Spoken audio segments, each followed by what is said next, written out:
Penser comme Kakashi attaquer. La sagesse d'un ninja brisé. Déjà, le premier point que je veux mettre en avant, c'est qu'il faut travailler en équipe. Et c'est une leçon qu'il a donnée à l'équipe 7 dans les premiers épisodes de Naruto. Et en fait, il a dit à Sakura, Sasuke et Naruto bah, d'essayer de prendre des clochettes. Et tu vois, pendant plusieurs épisodes, ils sont en train de se battre pour essayer de récupérer les clochettes de Kakashi, puisque Kakashi, c'est le sensei. Et en fait, à la fin, ce qui s'est passé, c'est que au début, ils étaient tous de leur côté, ils essayaient de prendre les clochettes parce qu'il a dit que la personne qui n'arrivera pas à prendre les clochettes, bah, sera juste, renvoyée de l'équipe et sera éliminée et ne pourra plus, faire partie de l'équipe. Et du coup, tout le monde était en train de, bah, faire tout de son côté et à la fin, il dit, à l'équipe 7 et aux 3 personnages de Naruto: Ceux qui brisent les règles sont des déchets, mais ceux qui abandonnent leurs camarades sont pires que des déchets. Et je pense que c'est bien d'avoir une équipe et de rester, intègre et de rester, fidèle. Et je pense que travailler en équipe, c'est une bonne chose parce que si tu as un adversaire ou si tu as un objectif qui est, redoutable, qui est très dur à atteindre, peut-être que c'est pas possible de l'atteindre, si tu es tout seul. Du coup, soit tu peux recruter des gens si tu as une entreprise, tu peux, je sais pas, essayer de faire du networking pour trouver des personnes. Ou sinon tu peux, faire du contenu sur internet et après, grâce au contenu que tu fais sur internet, bah, directement tu vas attirer des gens qui, sont intéressés par ce que tu fais. Et 2e point, c'est, tu peux te relever de situations compliquées. Kakashi, il l'a très bien montré dans Naruto. Quand on revoit les épisodes, de flashback, avec, par exemple, Obito et Rin, c'était ses anciens camarades quand il était plus jeune et tu vois que, Kakashi, il a souffert parce qu'il a involontairement, tué, sa camarade Rin et le point c'est OK de galérer et l'essentiel c'est d'avoir un but et une direction où aller et je pense que c'est important de trouver du sens, même si parfois c'est dur.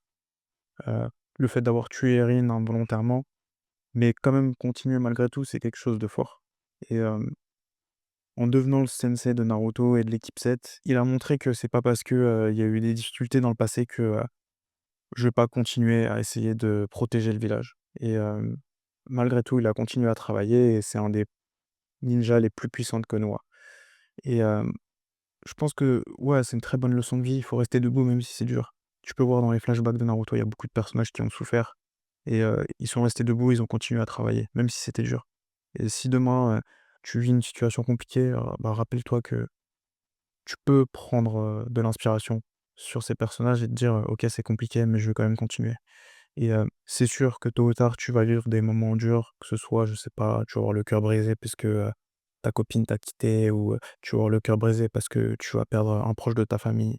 Tu vas peut-être, heu, devoir abandonner des personnes que tu aimes pour, bah, t'améliorer. Peut-être que ces personnes tu les aimes, mais elles te rabaissent vers le bas et du coup, tu as besoin de les quitter pour, bah, pour step up et passer à un autre niveau et je pense qu'il faut, même si c'est difficile, il faut continuer à se battre et c'est ce qu'a fait Kakashi et toujours il est toujours resté debout malgré tout et dernier point, je vais me répéter, il faut être rationnel. Il y a un bon moyen d'être rationnel aussi quand je parlais de rationalité, c'est de regarder les personnes qui ont du succès et de les copier. Kakashi, il a une capacité à copier, les techniques de ses adversaires dans Naruto, on l'appelle le ninja copieur et c'est ce que fait Kakashi. Il copie, les meilleurs personnages et les meilleures techniques, de l'anime de Naruto et il les, réexécute et ça, je pense que c'est une chose que tu peux faire. Tu peux regarder quelqu'un qui a du succès.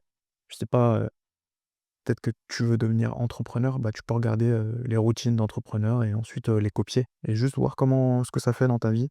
Peut-être que ça va pas marcher pour toi, peut-être que tu peux, aussi, copier, bah, les routines de personnes, qui ont un physique, athlétique, si tu veux avoir un physique athlétique.